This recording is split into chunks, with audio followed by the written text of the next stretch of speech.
listeners! Hello! Welcome to Rhapsody In Reverie, episode 14. Episode 14! Smells like, what rhymes with 14? Smells like a daydream.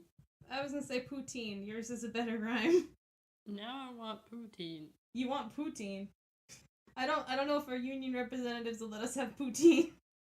You don't even allow it. You beat me. What? You just beat me. How could you be a union? Where did you come from? You're too early. You could just be a... You're no union material. What? You beat me. I had to crawl off on the dungeon where you beat Let me. go! I'm sorry, did I not come in at the right time? No, you came at the wrong time. You only use me because I'm entertaining. You don't come in the intro. Just because I'm a goblin does not mean I don't have rights. No! It means the opposite of that. I fucking called it. I should have voted Democrat. No!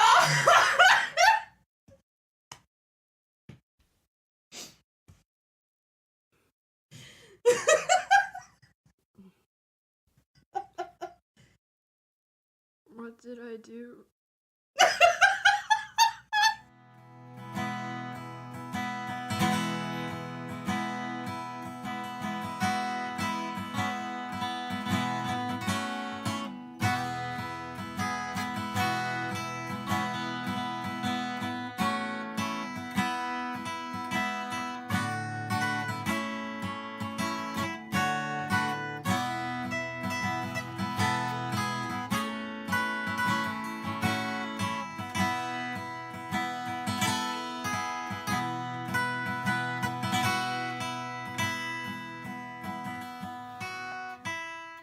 It's episode 14 this week, ladies and gentlemen. We're gonna pretend that didn't happen. Yeah, sure. Goblins don't exist. No, apparently. wait, you have to do your job. You have to tell Oh them my what god. the hint was last week. You know what? Just because of that, I'm going on strike. You're going on strike. You don't pay me Oh no. Did we just lose the podcast goblin? for this episode, yes. Damn, okay. So last week, the hint was that this band's name came from slang that referred to drive-in movie theaters because of their privacy and romantic allure for the hot teens. So, of course, the answer is... Passion Pit! Woo! Yay! Special shout out to all of you who guessed, especially to the Rhapsody In Reverie MVP, Sebastian. Yes! 3 Got that for 3. three-peat. He got the three-peat. Got the 3-peat. Ah, much love to Sebastian for sticking it out with us and listening and guessing right 3 times in a row. In a row. But yes, the band this week is Passion Pit. Project led by Michael Angelakos. For those of you who I'm sure are familiar with Passion Pit, they've been around for a while. Oh my god. Yeah. Oh, over 10 years. Oh, wow. I'm old. But on a positive note, Passion Pit, eh? That's almost still. I don't know how to feel about that because Passion Pit is sort of depressing. Yeah, that's positive. on a positive note, Passion Pit Pit. makes very sad songs. Yep. But yeah, anyway, this week we're talking about Passion Pit, a personal favorite of ours, and Sebastian. So we're gonna get into it just for you. So tell us about your Passion Pit beginnings. Alrighty. So, I first heard the first song I ever heard from the Passion Pit was Sleepyhead. I think a lot of people had the same experience where they were watching the trailer for Little Big Planet 2 and Sleepyhead featured prominently in the trailer. That is a great game, by the way. Everyone should play Little Big Planet 2. But no, and I was struck by the uniqueness of the sound of the song. Weirdly enough, I didn't get into pursuing finding out who the artist was and then listening to their catalog until I went to college, and Adrienne introduced me more formally to Passion Pit, where I said, "Oh, I've never heard of them," and she goes, "Yeah, yes, you have," and she took me through their older stuff, and I was like, "Oh, yeah, I do." That's basically it. Thank you, Little Big Planet 2. Okay, how did you discover Passion Pit, old friend, buddy, guy, pal of mine? So I discovered Passion Pit way back in, I guess that had to have been probably 2009.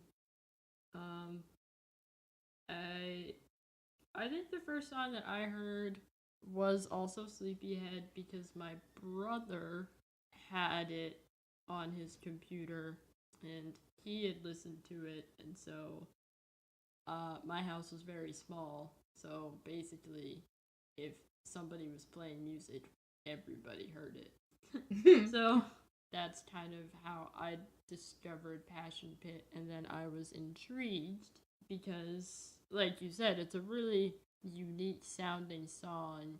So I ended up going back then and trying to figure out more about who this artist was, and I ended up listening to Little Secrets because the music video had come out around that time. What I ended up doing was downloading the Manners album and the Chunk of Change EP, and I fell in love with both of those records, and I listened to them over and over and over and over again. Probably this is now like 2009, 2010, and I've kind of just been in love with Passion Pit ever since. What really sort of took my Passion Pit appreciation from just, oh, I really like this music, to, oh my gosh, this is an incredible artist, was Gossamer, which I think a lot of people probably had a similar reaction. Gossamer stands out very uniquely in Passion Pit's discography, and it was a particularly monumentous moment in Passion Pit's career. Specifically, there's an article that came out during the Gossamer album cycle that I'm sure everybody knows about. It's the Passion Pit interview in Pitchfork where he formally opened up about his bipolar disorder. I read that article when it came out, and honestly, that article is the reason why I started doing music journalism. It added this whole other layer to his entire discography for me, just being able to see a new side of him and see, not so much just see a new side of him, but really contextualize his humanity, I guess. Yeah. Which sounds weird to say, because obviously everyone's human, but it's a weird world we live in when it comes to musicians, because they become these entities that are larger than themselves, and it can be easy to lose sight of the humanity of these people that make these records. For sure. With Passion Pit and this album, that article, like, what I felt in that moment was human connection and humanity, and it opened my eyes to the fact that that's something that I really need in music in my life, period. Just feeling that human connection with an artist. And yeah, basically from that moment on, I've been a Passion Pit fangirl ever since, to an embarrassing degree. But It's a look for those of you who aren't aware. When Adrienne and I first started actually becoming really good close friends, one of the first things she had me do was read that article as an insight to both her music tastes, to her thoughts about the music industry, and I think in a way to herself in this very interesting in a Venn diagram of things about her. So it's that article has meant something interesting as well to me, because in a way it's an insight to this chapter. I don't know what that means in terms I don't. but I remember thinking, wow, this is actually this is a heavy article. If you haven't read Rite of Passion on pitchfork.com, you should definitely read it. I'm sure that Michael Angelakos has a love-hate relationship with that particular piece. Yeah, probably. Because of everything that it's sort of done. Well, there's a to follow-up his career. article. There was a follow-up article, though, that sort of... No, I don't want to say completed it, because obviously articles about living people are never complete, if you think about... Yeah. Oh, excuse me, how we're constantly changing. But I remember you getting really excited about the follow-up and sending the follow-up to me as well. And seeing even growth from in between the two pieces. It was very fascinating insight, I think. And I'm sure he's also like, I gotta stop talking to these people. Yeah, it's gotta be interesting having something so final out there. Yeah. You know, like these pieces, they act as a sort of time capsule of a person, and they stand as a monument to who they were at a particular time, and that's gotta be so frustratingly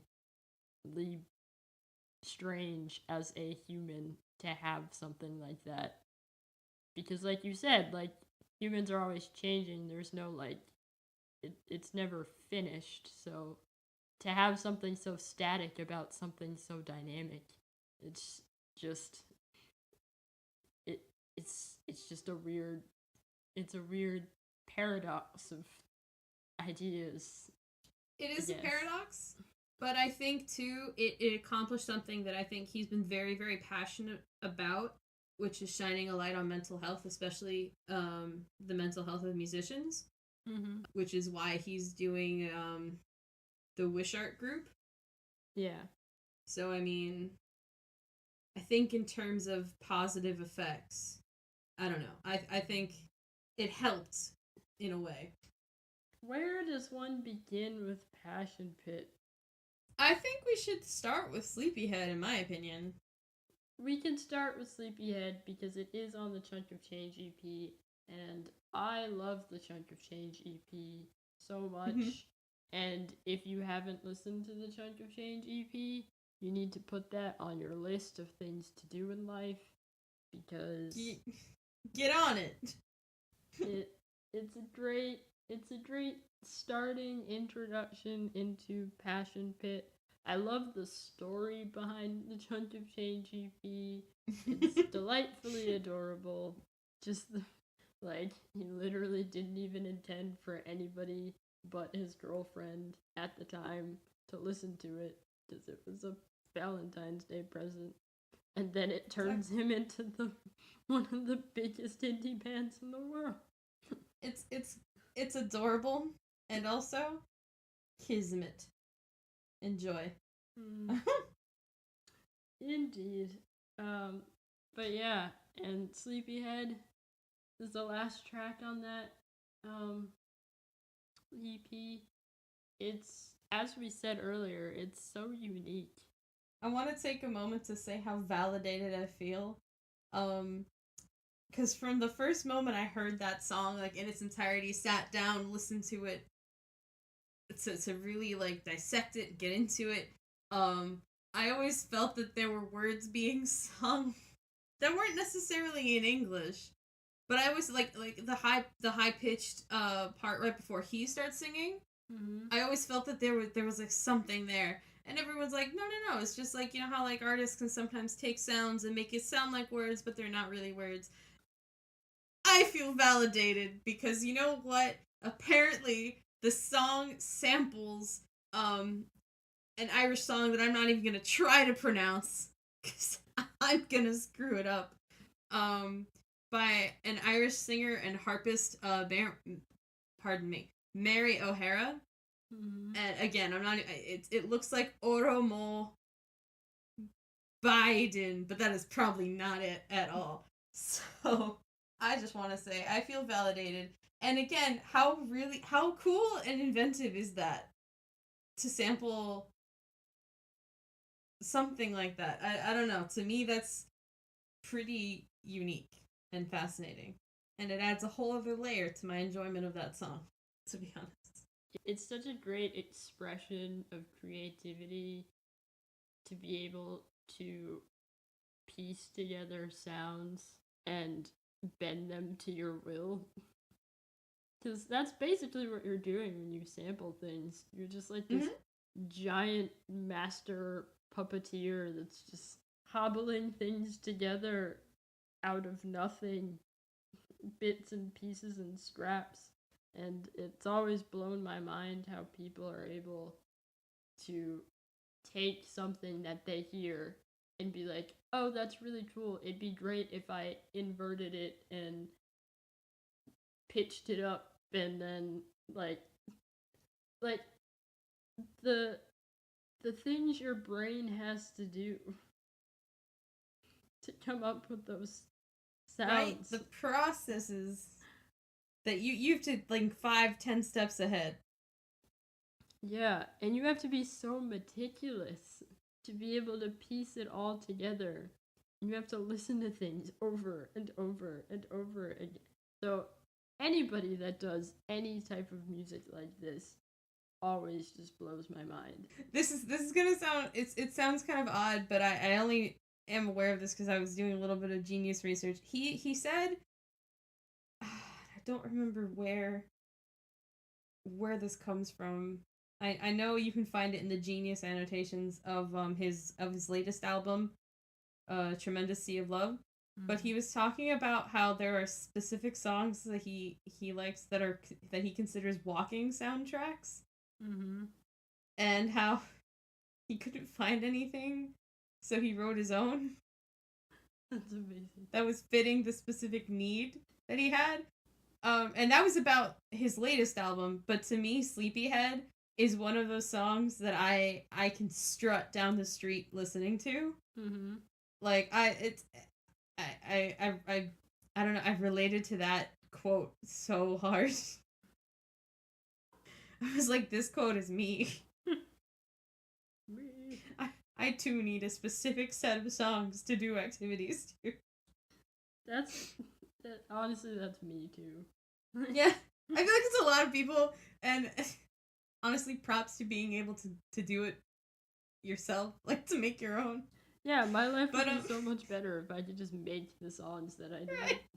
But I understand what he was saying about how certain songs they tap into something in you, like, you know, you're looking for a sound, you're searching for a feeling that only a specific sound or a song can evoke, and sometimes if you haven't heard it, it's just not there. And then when you find that song and you get to tap into that new piece of you, you're just like, oh yes, the pressure's off. That's great. And Sleepyhead was that for me. Better Things is a song that I have to talk about. Mm-hmm. Because Better Things is probably one of the most repeated songs that I had from like the years 2009 to 2011. That song is so good and it's so specific to that time in my life. Mm-hmm. I can't even really explain it, but there's something about that song that fills me with such joy and terror. Okay. Maybe terror's the wrong word, but no, maybe it's the right word. But there's something about that song that's so frantic, but encouraging. Yeah. And this applies to so much of Passion Pit's discography, because what they do so well is marry dark lyrics with totally upbeat, positive sounding instrumentation. And Better Things is an interesting song because you've got this really slick, smooth, funky beat, and then you have these lyrics which kind of make no sense. And it's great because the chorus is like, you're gonna drive me crazy, you're gonna drive me mad. There's an angel on your shoulder making hairpins out of glass. Like, it's just all these sort of strangely whimsical but frightened images mashed together in this, like, cool, funky song. And it just felt so accurate to who I was as a person. That's It was this weird amalgamation of concepts, and something about that spoke to me on a spiritual level, and I would just listen to it all the time. That was my go-to song. It was also a song that I would listen to just sort of keep myself moving forward towards a goal. Mm-hmm. You know, because that was that was again a time in my life that was not so positive for me personally, and that song was kind of just a reminder to just keep trying. As crazed and as frantic as the energy underlying in that song is, there is still that, like, glimmer of hopefulness in it for me. Because, I mean, hey, the last line of the chorus is better things are coming. So, there is still some hope, even if it's not, like, explicitly a song about positive things. I would love to just, like, sit down with Angelakos and just ask him what that song's about. Right? Like, there are so many lines from Passion Pit where I'm like that I'm just like, what, walk me through it. And I know, I know a lot of artists are like, yo, my music is up for interpretation. Like, I don't want to tell people how to interpret my song, and I agree with that. I did that, but also at the same time, we've talked about this before. Sometimes the context is nice. Yes. And this is a particular song where I wanted more context because my reaction to it was so strong. I think it made me want to know how the artist perceived it. All right, I'll stop talking about Better Things now. Mainly so I can talk about Huddle Fuddle, because Cuddle Fuddle. Huddle Fuddle rocks. Great so name, by hard. the way. Oh yeah, everything about that song is great. Everything about it is great. The drums are great. The beat's great. The vocals are great. The lyrics are great. I love the first lines of that song. It's great. It's all great. It's just a fucking jam. Did we mention Kanye West really liked that song? Yeah, no, Kanye West likes that song, so you know it's great. but really, it's such a well done song. The groove is so great. I'm gonna say great 500 times. I swear to God, that's a great song. That song almost feels jazzy to me. There's something kind of Alright, I see it. or like it's like a jazzy almost maybe even like a spoken word kind of feel. It's a Okay. song that just, it doesn't need any explanation because it's just so good. It speaks for itself. I feel like all of his songs do that. All of his songs do a pretty good job of doing that. Yeah, especially this one though. You throw it out into the world and no one needs to say anything about it because it's perfect. Let us talk about manners. I love, love Little Secrets. There's one part of the song where he's like, watch the basin drains as your lifelines wane. You can't explain as your friends complain. You've caused all this pain, and you proudly shame your whole family's name. Like, how dark. Jeez. You never realize it when you listen to the song. That's what I love about Passion Pit. He's so good at painting these dark and honest portrayals of the lowest lows and highest highs. He's very good at capturing the emotion of a moment. What I really like about, since you mentioned that, I really like about Passion Pit in general is that he blurs the line very well between the high moments and the low moments. Yeah. It's almost like he takes the songs that you would think would evoke a happy feeling, and tonally usually they do, but he pairs them with words that make you think, oh, this is more of a song it's almost manic in its happiness. It's not happy at all. It's destructive. Or it's painful.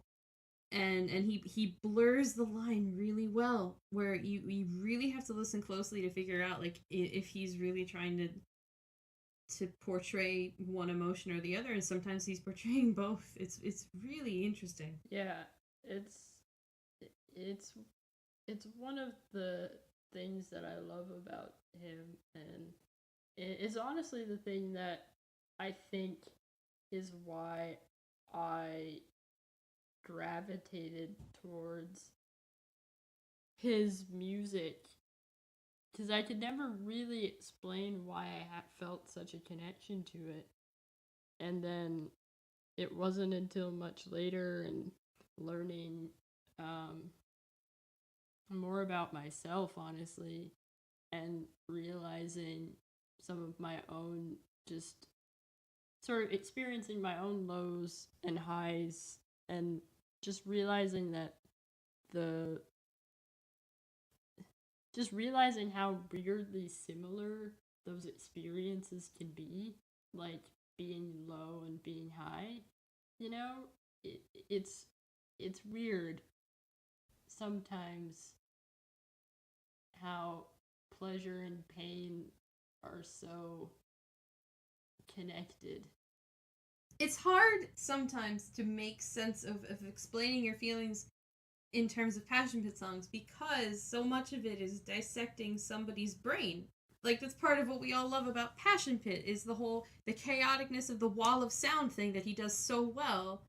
You're trying to cut into a very multifaceted diamond here, and it's very difficult to do. Yeah. In some ways, like, we could, like, I don't even want to. Yeah, that's the hard part too, is there is this almost like, am I going to delve too far into this, or should I even? This it some of it feels so personal. It's like, should I be allowed in here? Yeah. I don't know. I really love Passion Pit. All of these songs. I have so many memories of just retreating from the world, closing my bedroom door, and just listening to Manners. You know, I think that's the highest compliment you could probably give him, is that he was, his music, his headspace was where you went to retreat to when life got too much. He was my safe haven. Thank you for not saying safe space. Yeah, no. But no, there's something quite beautiful, I think, considering for him the music production is, and I don't even want to try, I don't know, it's hard because I don't want to speak for him. Yeah.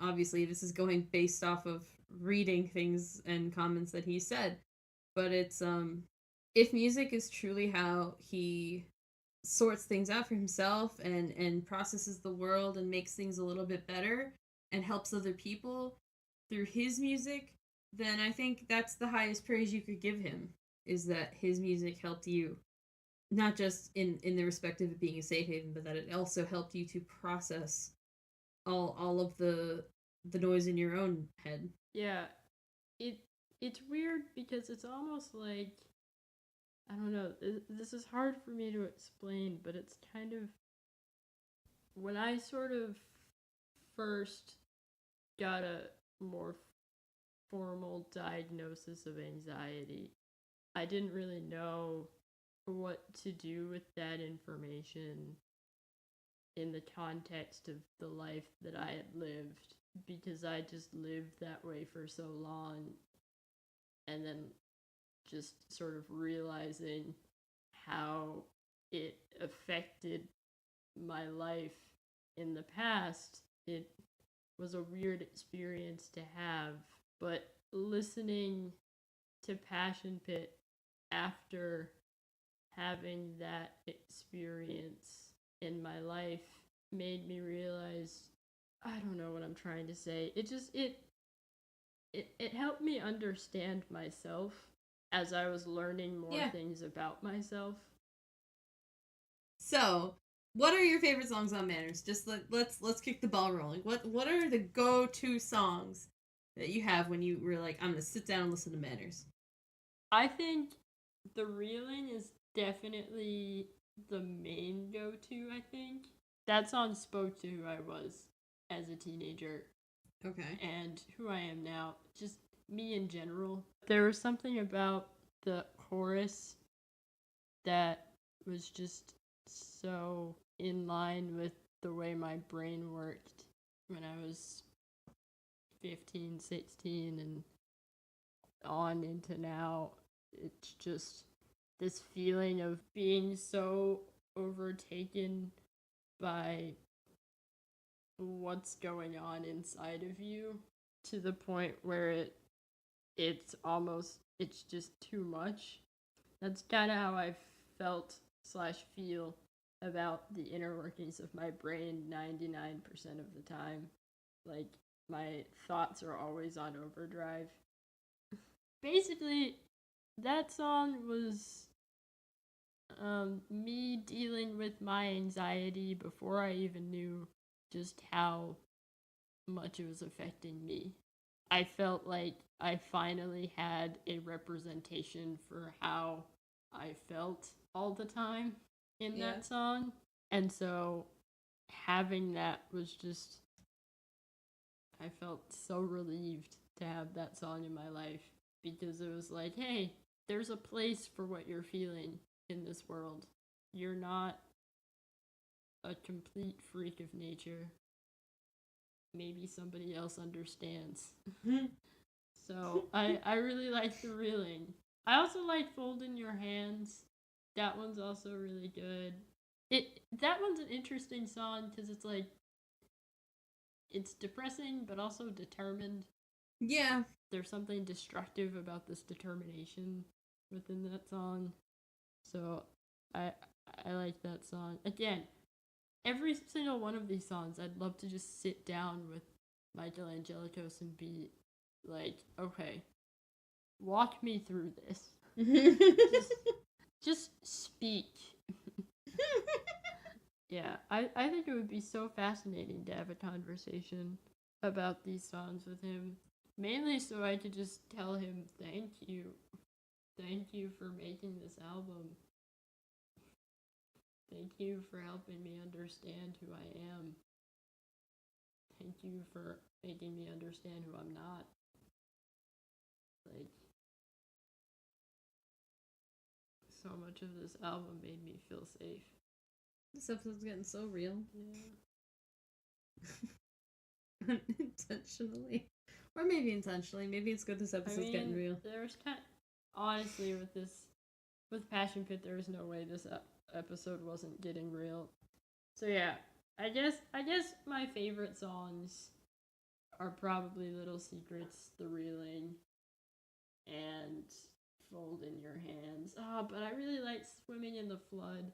Because that's one of the, like... I just...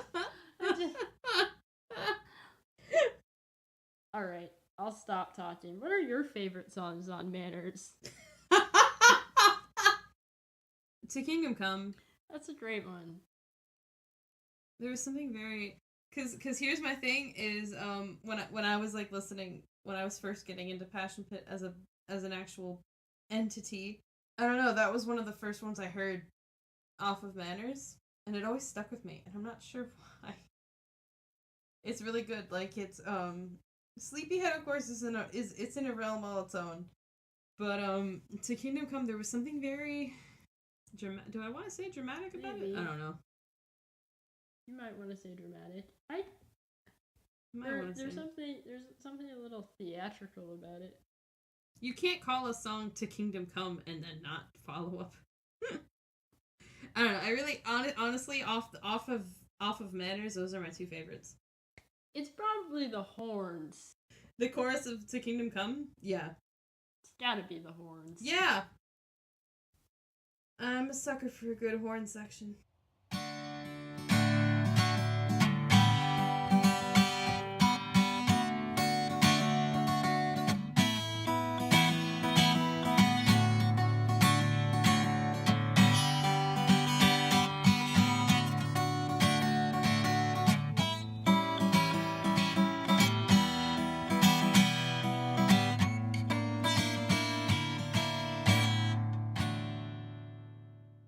So, Gossamer.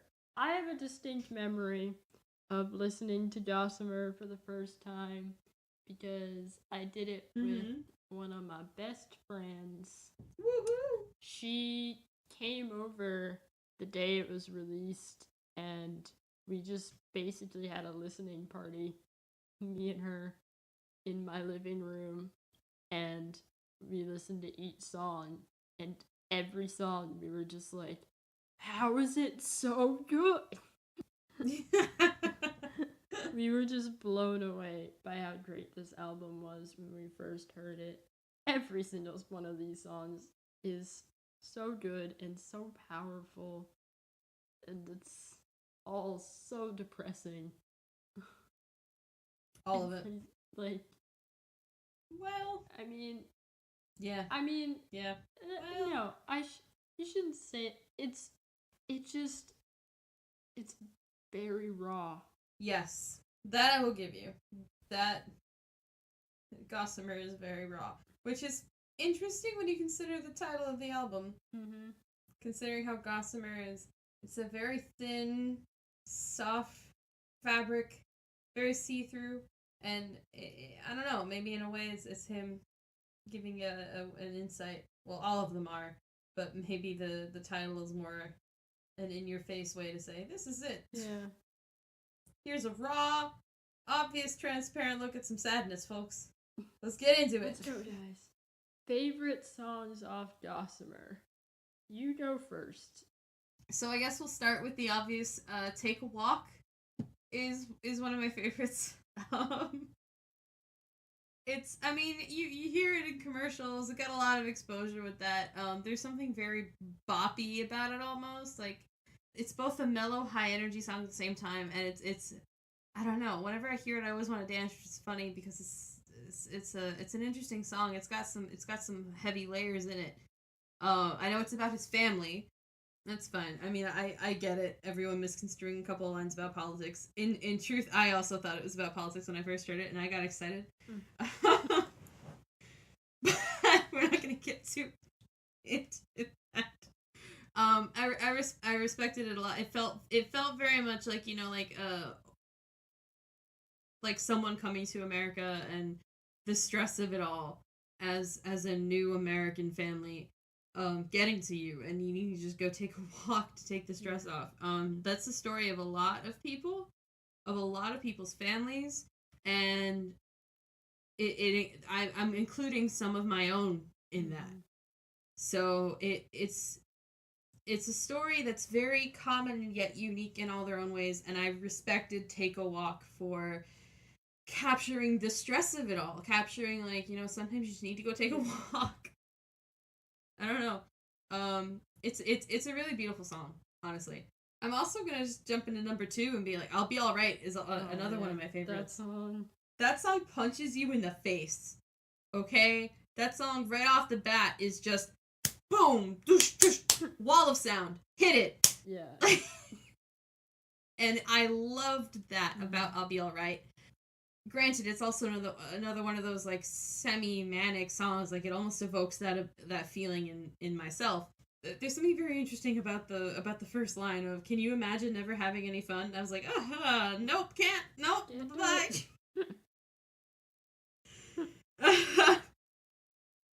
I don't know. Maybe it's because I'm a person who because we all, no matter what our stage of mental health is, have our various ways of coping with when we feel depressed or whatever. And I'm a person who likes to surround myself with other people, or to distract myself as much as possible, or to fill my day up with as many activities that I don't have time to think about it. So for me, when I first heard it, I could identify with it on a level of like this almost manic energy pumping through me is like, yep, this is another one of those cool segue things of like, yeah, you can go if you want to. I'm gonna be fine. I'll be fine all on my own. I'll be here. Like I don't know. Part of me tapped into that, and it was funny because it was almost like the song was a substitution for human company. Oh. So, thank you. You tapped into that pretty well. And I'm gonna limit myself to one more song because I know you're chomping at the bit. I'm gonna say "It's Not My Fault I'm Happy." That's another sad one. I think.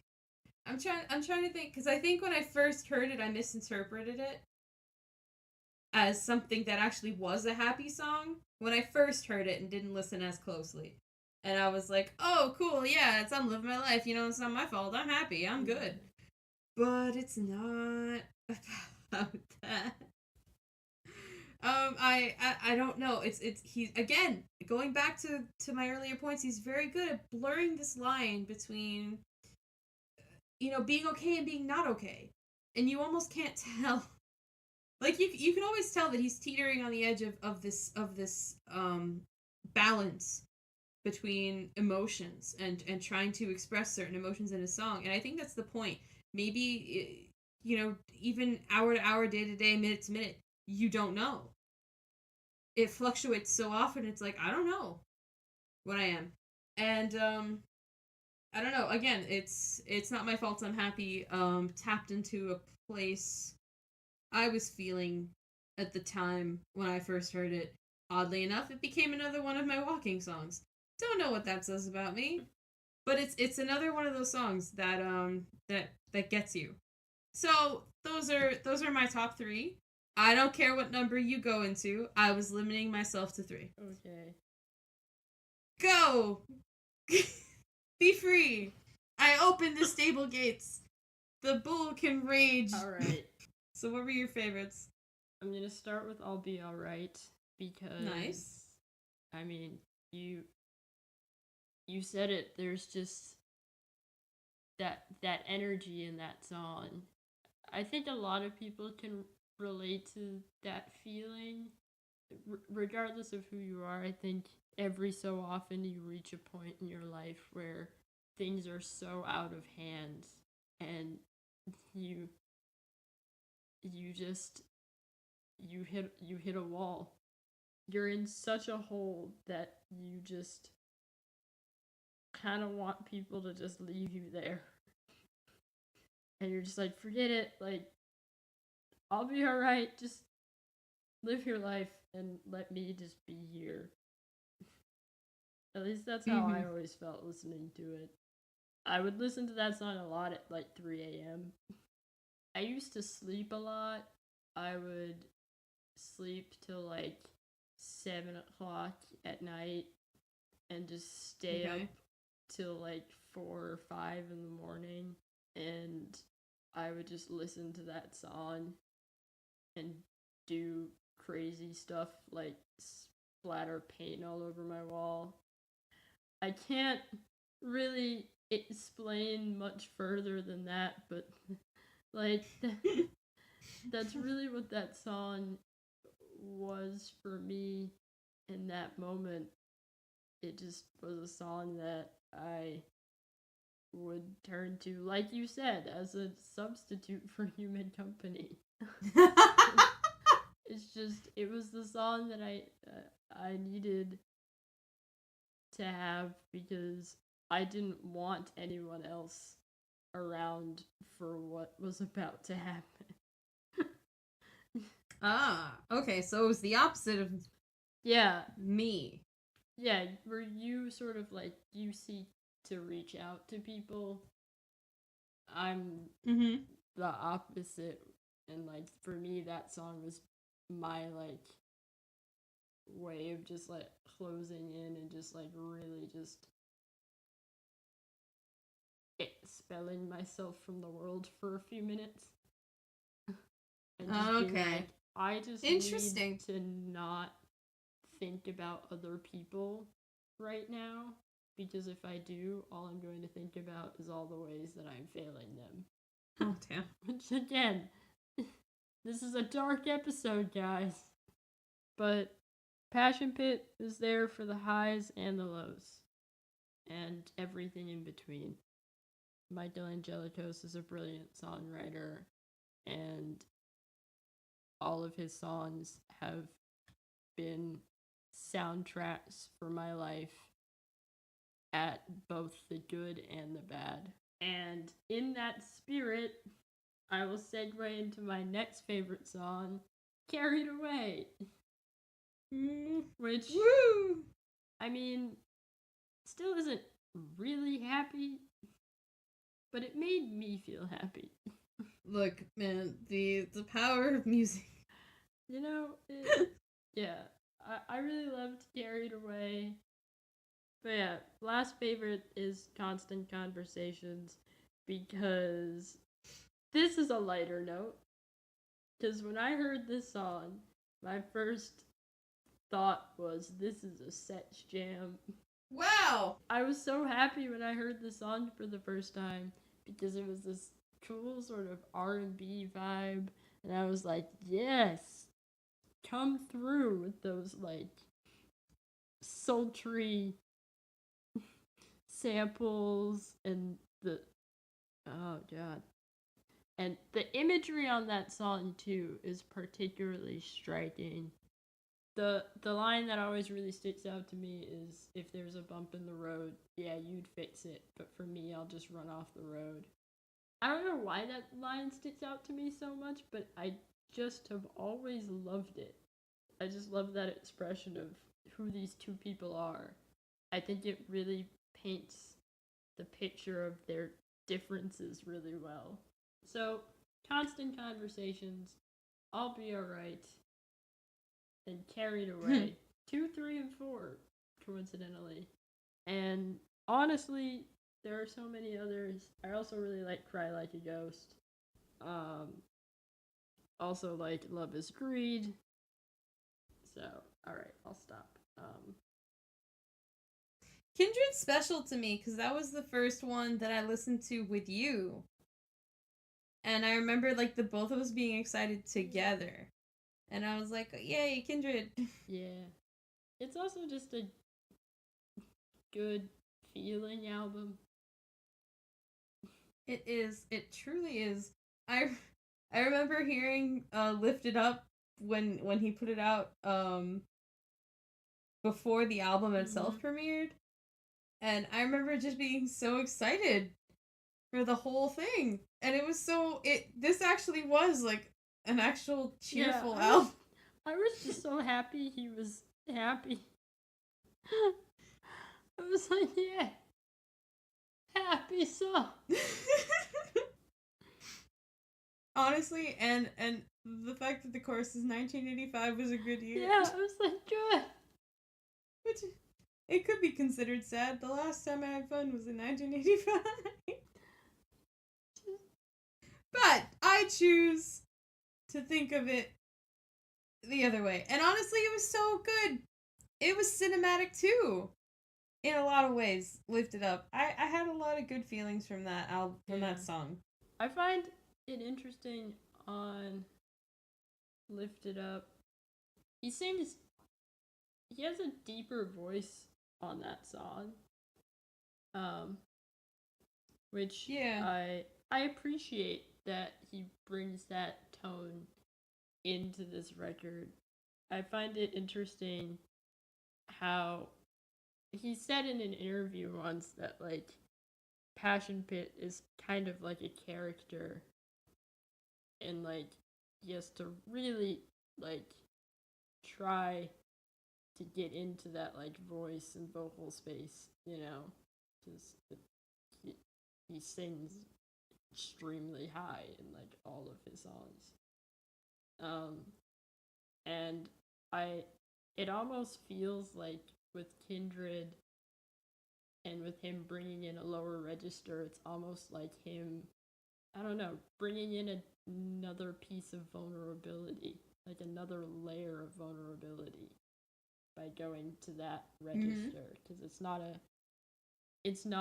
a register that he normally sings at. Again, I mean, I don't want to necessarily like put words in his mouth or on him, but like I appreciated him singing that song that way because it made me feel closer to the message of the song. Weirdly, Interesting. I don't know, but there's an intimacy about it that I appreciate, and it's just a fun song. It really is. Until We Can't, in parentheses, Let's Go, was always one of my favorites. I don't know. I love the imagery of chasing a dream, or chasing a feeling, or chasing a something with everything that you've got. I don't know. It still manages to be joyful and desperate at the same time. Like, there's a desperate need for fulfillment in that song, and I like it. I like that. Yeah. No, I don't know. I like that. I don't know. This is getting too real, and I am too guarded for this shit. Open up. This is a safe. No! This is my vomit noise. Yes, I gathered. I really like Where the Sky Hangs. That's one of my walking songs.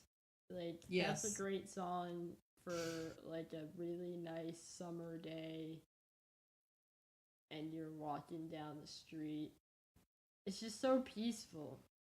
There's a peaceful innocence to that song, which just goes along with kind of the theme of that album cycle visually. There's a lot of like child imagery, and I can understand that because it made me feel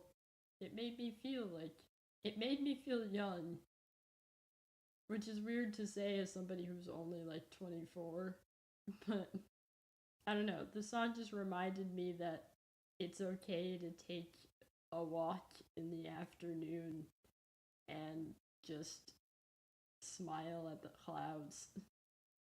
I don't know. Sometimes you need that. True. Let's just quickly rattle off some favorite songs. My favorite songs from Kindred are probably Where the Sky Hangs, definitely, All I Want, and 5'10". So, your favorite songs? Lift It Up is always going to be really special. It's just that, again, the memory of hearing it for the first time is always going to just be ingrained in me. I liked Dancing on the Grave. Not just because there's something very interesting about just dancing on the grave of anything as a concept. But I like that song. And I'm going to say Until We Can't, Let's Go. All good choices. All great choices. And now I'm actually really excited to talk about this one. Yes. Tremendous Sea Tremendous of Love. Sea of Love. Ah, I was struck by how really beautiful it was. And there's almost this interesting shift tonally from his earlier music and even from Kindred to now. Mm-hmm. And I'm not sure what exactly it means, but this was the first time I heard him play something on a piano and just let it be. This record was a really great one. It felt free. Yeah, that's a good way to put it. It was almost like there was something in him that had come to terms with himself and he was making peace with it. Yeah. If that makes sense. It was so beautiful. My favorite song on this album though is probably I'm Perfect. Because when I heard that song for the first time, I was like, oh, yep, this is it. This is the one. This is the one that's me in music. There's always at least one song on each Passion Pit album that's just like, this is me. And that was I'm Perfect.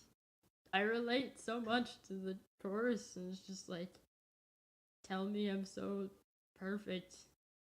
Tell me all the time. It's funny because those lines, like, just the sentence without the context sounds like arrogant, but that song is really about just like vulnerability and just feeling so, at least for me, when I listen to that song, that's how I feel. It reminds me of just how insecure I can be. Oh no. And just the feeling of needing some sort of validation. Yeah, for me that's what that song is. It's just that expression of just needing someone else to tell you how you're doing. Searching for answers to the question, who are you? I don't know. That's what that song does to me. It puts us on to the feelings that I have grappling with my own crazed perfectionism. So, I appreciate it. And Undertow's a bop. True. That's all I'll say. I'm gonna stop talking now. Okay. I will also say that For Sandra is beautiful. I was gonna say that's probably my favorite song on the whole album, just because it came out of left field. I mean, I always assumed like that. Look, the dude's a musician; he knows how to do anything he wants. But it never clicked with me that he would ever make or compose something on a piano. It just never clicked with me. Yeah. But no, it was a very beautiful song, and it actually made me stop what I was doing and just sit there and listen to it. And there's something very, it's passionate and yet cool at the same time. And I mean cool as in the temperature, not cool as in, the other form of cool. There's something about this whole album that just struck me as almost like he's gone through metamorphosis. Like he's gone through this thing where he's reaching this point in his life where there is a unity or something like that, almost a maturity that, like, not that he wasn't mature before, but like he's reached a new level of maturity and of peace and of what have you, that has sort of, the theme of which is very prevalent here. And I don't know, for Sandra, struck me as being a very telling thing, which is funny because he says For Sandra basically sums up the feeling of the whole album, which is true. Yeah. It definitely does. Well, should we just stop now? Should we? I guess. I mean, have we said everything we wanted to say about Passion Pit? No. But we will never say all we want to say about Passion Pit. Yeah. Really, I cannot stress enough just how important every single one of Passion Pit songs has been for me. Just as a human, understanding what it means to have a brain, Yeah. you know? What it means to go through the human experience. Yeah. That's really what it is, because it's just, it can be so tough and isolating inside of your own Mhm. head. And I'm a person that spends a lot of time in my own head. So it was just always nice to have Passion Pit be there Mhm. to kind of, I don't know, walk me through it, I guess. Yeah. Walk me through what it's like to just To be. with yourself. Yeah. So thanks, Michael. I know I'll never get a chance to meet you, so this is the only way I have to thank you. So thank you. Yeah. Um, but anyway, I promise I'm not a creepy fangirl. I just really No, I appreciate think your music. look, man, this really does come from an honest, heartfelt place. Like your music is a very powerful thing, my guy. And Yeah. and I like, again, it's appreciated.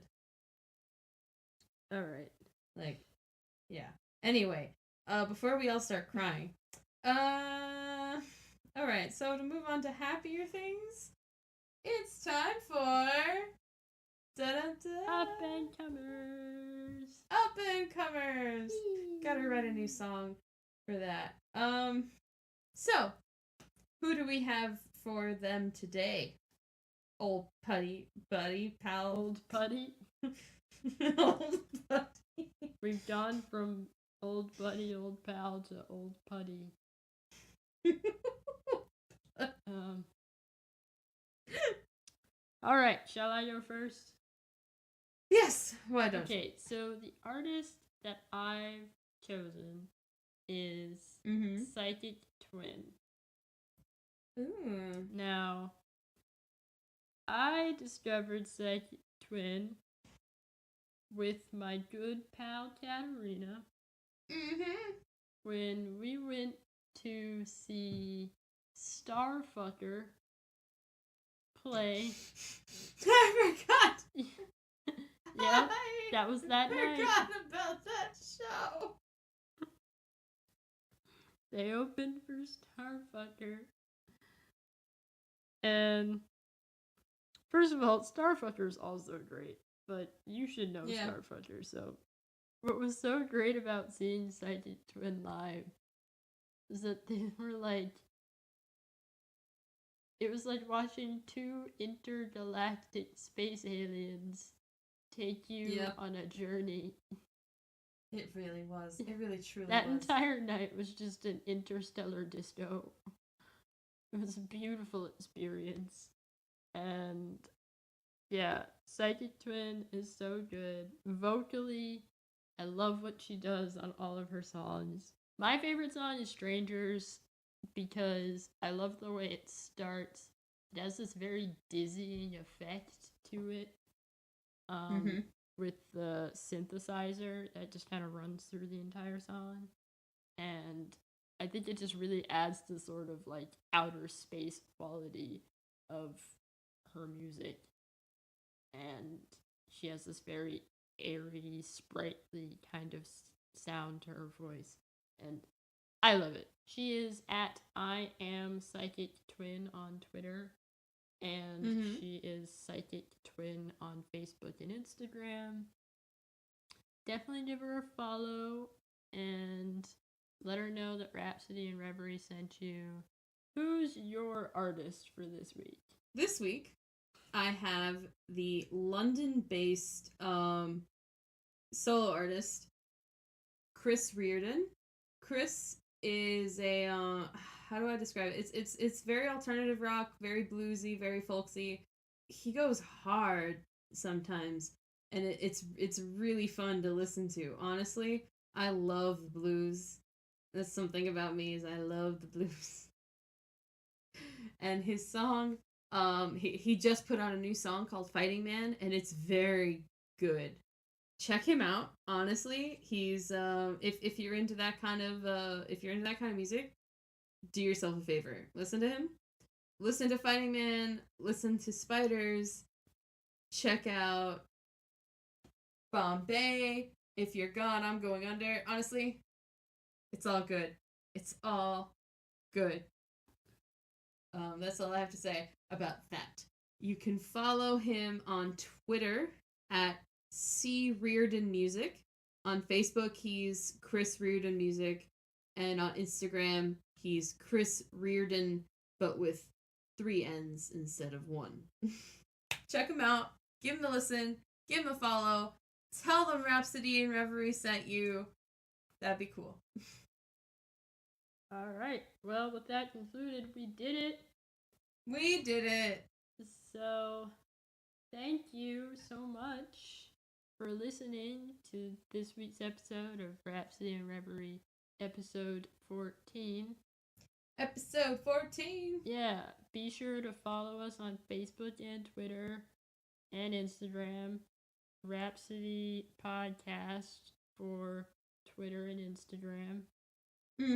Subscribe to us on iTunes, Google Play, Stitcher, Podbean, YouTube. Leave us comments, ratings, reviews. Do all of those things. Give us feedback. We love feedback. We want to talk to you. Check our website for announcements because, dear listeners, this is the second to last episode of our first season. It is indeed the penultimate episode. Yeah.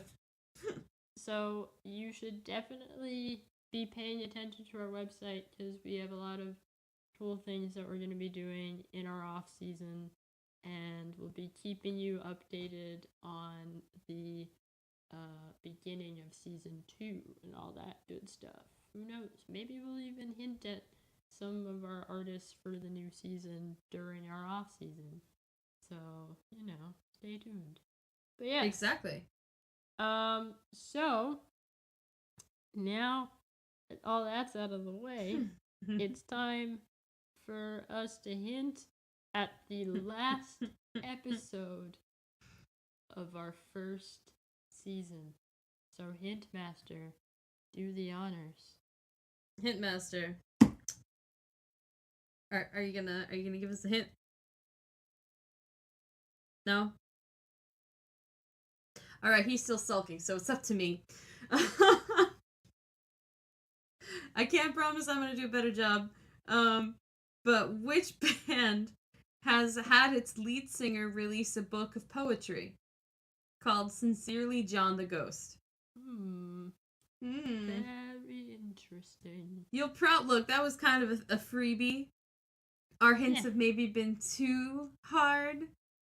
I'm kidding. They've been really easy. And all of you who don't have thumbs and don't know how to Google, I don't know what to tell you. You guys can do it.